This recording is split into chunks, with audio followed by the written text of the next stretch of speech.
안녕하세요. 다이어트 정보를 알려주는 남자 다정남입니다. 자, 오늘 이야기 나눠볼 주제는요, 바로 물입니다. 물 정말 중요하거든요.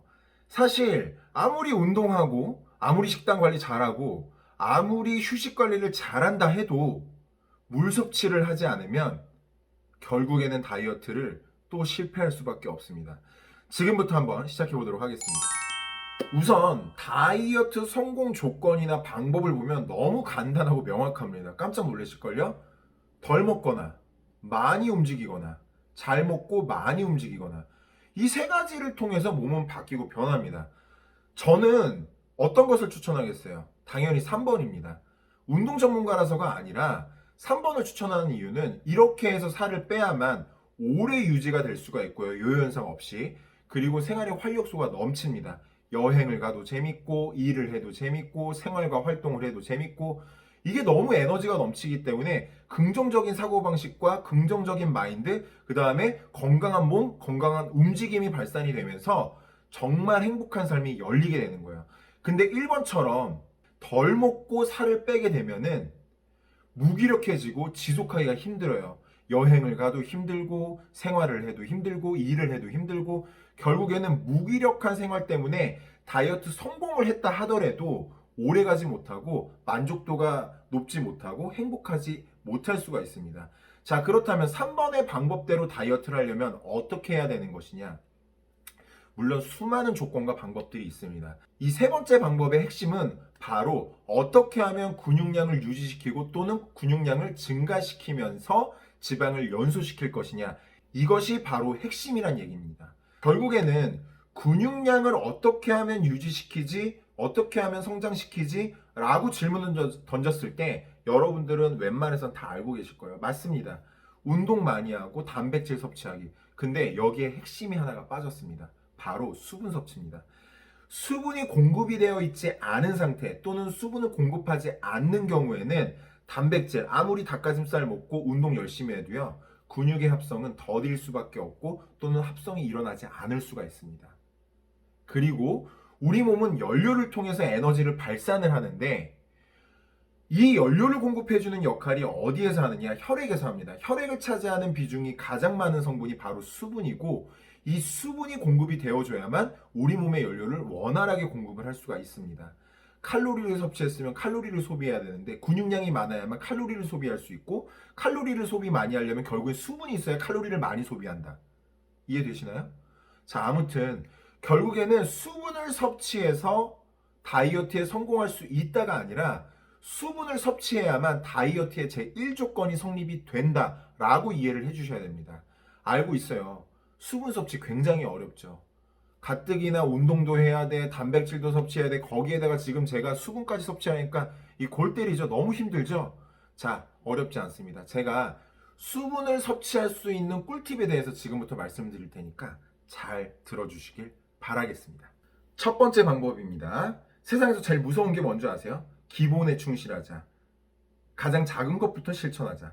습관을 들이자. 이 세 가지가 제일 무섭습니다. 여러분, 다정남이 물 많이 마시라고 해갖고 오늘부터 막 2리터, 3리터 때려보려고 하지 마시고 오늘부터 딱 100ml씩만 늘려주세요. 그렇게 10일만 늘리면 1리터가 늘어납니다. 내가 평소에 1리터만 먹었던 사람이라면 10일만 지나면 2리터가 완성이 돼요.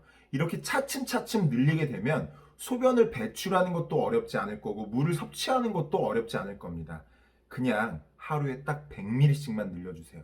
너무 한 번에 늘리려고자 하면 그 다음날 질려서 못합니다. 결국엔 또 습관 들이기 실패, 다이어트 실패로 이어질 수가 있으니까 우리는 앞으로 60년, 70년 평생 계속 이 습관을 유지시켜줘야 돼요. 결국에는 단발적으로 끝나서는 안 됩니다. 그렇기 때문에 작은 실천부터 할 수 있는 방법을 첫 번째로 기억을 해두셔야 돼요. 두 번째입니다. 다른 것과 희석해서 물을 마시자입니다. 나는 커피는 한 2, 3리터는 마실 수 있을 것 같은데 물은 니글니글거려서 500ml도 먹기가 힘들어 라고 하시는 분들은 물 1리터 대비 커피 한 500ml 이하로 희석을 해서 드시면 조금 수분 섭취하는 걸 유도할 수가 있어요. 평생 이렇게 드시라는 게 아니라 이렇게 섭취를 하시면서 점차 커피의 양을 줄여주시면 수분을 섭취하는 게 원활하게 공급이 될 겁니다. 이렇게 해서 드시는 방법도 좋은 방법이고요. 제가 추천드리는 방법은 과일을 희석해서 먹자입니다. 대표적인 과일로는 라임, 레몬, 그리고 자몽. 저 같은 경우는 얼음틀에 넣어서 그 얼음을 얼렸다가 물에 희석해서 먹기도 하고요. 또는 과일을 조각을 내서 물에 짜서 먹거나 또는 과일을 넣어서 물과 함께 먹기도 합니다. 이렇게 섭취하게 되면 조금은 수분을 섭취하는 게 거부감이 들지 않고 자연스럽게 수분량을 늘릴 수가 있으실 거예요. 세 번째입니다.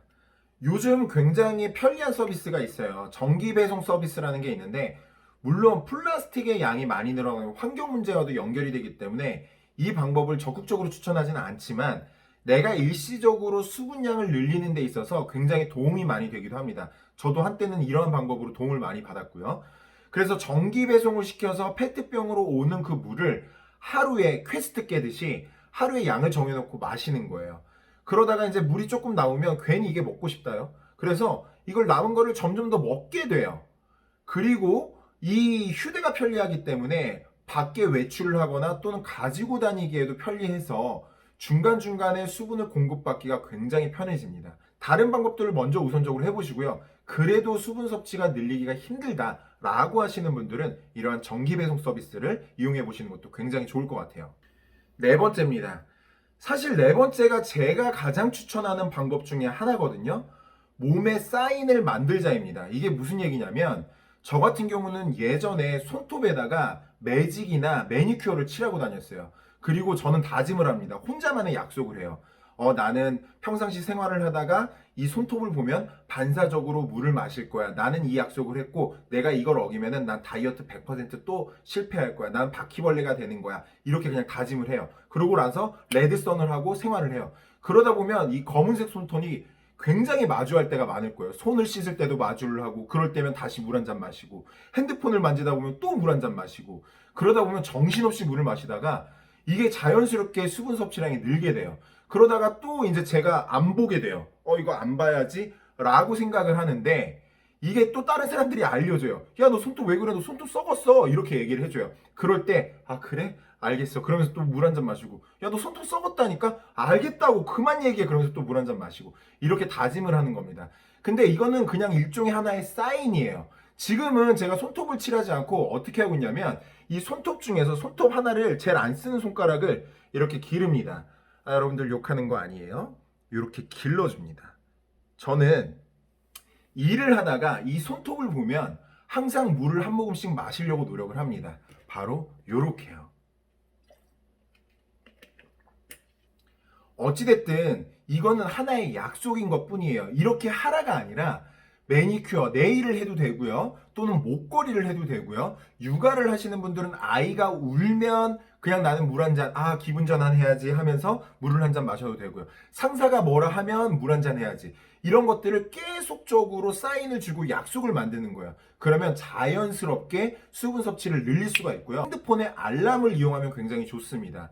프리랜서로 활동하시는 분들에게 유익한데, 회사 생활 하시는 분들에게는 알람이 울리면 조금 불편할 수 있겠죠. 그래서 알람을 주기적으로 맞춰놓는 거예요. 1시간 반 또는 2시간에 한 번씩 알람이 울리면 내가 정해놓은 양을 마시는 습관을 들이면 쉽게 늘릴 수가 있고, 요즘에는 푸시 알림 앱 같은 것도 굉장히 많이 나와 있더라고요. 이러한 앱을 이용하면 굉장히 좋겠죠. 다섯 번째, 탄산수를 이용하자입니다. 탄산수도 역시나 당분이 들어가 있으면 문제가 생기겠지만, 가정집에서 제조하는 그런 탄산수라든지 당분이 없는 탄산수는 섭취해도 괜찮으니까요. 탄산수를 활용을 해주시고, 탄산수로만 구성해 주기보다는 탄산수를 병행을 하면서 우리가 알고 있는 그냥 일반 생수도 자연스럽게 공급하고 늘릴 수 있게끔 만들어 주시면 더 좋겠죠.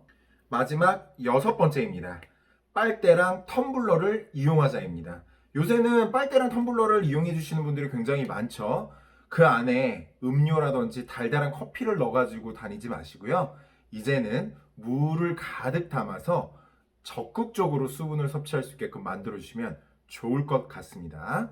네, 이렇게 꿀팁이라고 해서 6가지를 알아봤는데요. 사실 꿀팁이라고 하기엔 좀 그럴 수 있죠.